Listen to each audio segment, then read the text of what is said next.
தெளிவு அந்த எதிர்க்கட்சி தலைவருக்கு இல்ல, குழப்புனது அவர். தவறான ஒரு யோசனையை சொல்லக்கூடாதுல்ல, சொன்னது எதிர்க்கட்சி தலைவர், அவர்தான் குற்றவாளி. எதிர்க்கட்சி தலைவர் உதயநிதி ஸ்டாலினுக்கு தெளிவு இல்லை என மதிமுக தலைவர் வைகோ குற்றம் சாட்டியுள்ளார்.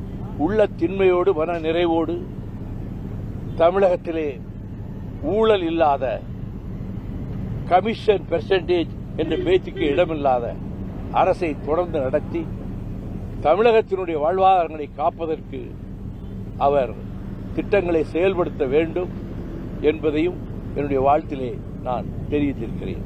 இது சம்பந்தமா வேற ஏதாவது கேட்கணும்னா கேள்வி. மேகதாது விவகாரத்துல சொன்னீங்க முதல்வருக்கு தெரியலன்னு சொல்லிட்டு, அப்ப அவருக்கு வந்து கவனம் இல்லைன்றீங்களா இல்ல தெளிவு இல்லைன்றீங்களா சார்? தெளிவு அந்த எதிர்க்கட்சி தலைவருக்கு இல்ல, குழப்புனது அவர். அதனால திடீர்னு இப்படி சொன்னப்போ அதனுடைய பின்னணி அவருக்கு முழுமையா தெரிவிக்க வாய்ப்பு இல்லை. அதனால அதை தீர்மானத்தில் சேர்த்தாங்க. சட்டமன்றத்தினுடைய தலைவர் வந்து முதல்வர் தானே சார்? அவங்க தானே முதல்வர் தாங்க. முதல்வர் எல்லாவற்றையும் ஒரு மாத்திக்குள்ள பல விஷயங்களை அணிந்த ஞானவானாக யார் இருக்க முடியும்? நீங்க இருக்க முடியுமா? நான் இருக்க முடியுமா? எல்லா விஷயங்களும் தெரிஞ்சிருக்க முடியுமா?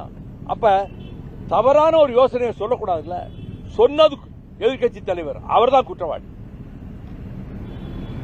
திமுகவிலிருந்து வெளியேறிய கூட்டணி கட்சிகளை வந்து சமூக வலைதளங்கள்ல திமுக நிர்வாகிகள் மற்றும் தொண்டர்கள் பயங்கரமா வசைப்பாடிட்டு வராங்க. வசைப்பாடுவது அவர்களுடைய விருப்பம். அதை கண்டு எரிச்சல் அடையாமல் அலட்சியப்படுத்துவது அரசியல் நாகரிகம். செய்திகளை உள்ளது உள்ளபடி தெரிந்து கொள்ள ரெஃப்ளெக்ட் நியூஸை சப்ஸ்கிரைப் பண்ணுங்க.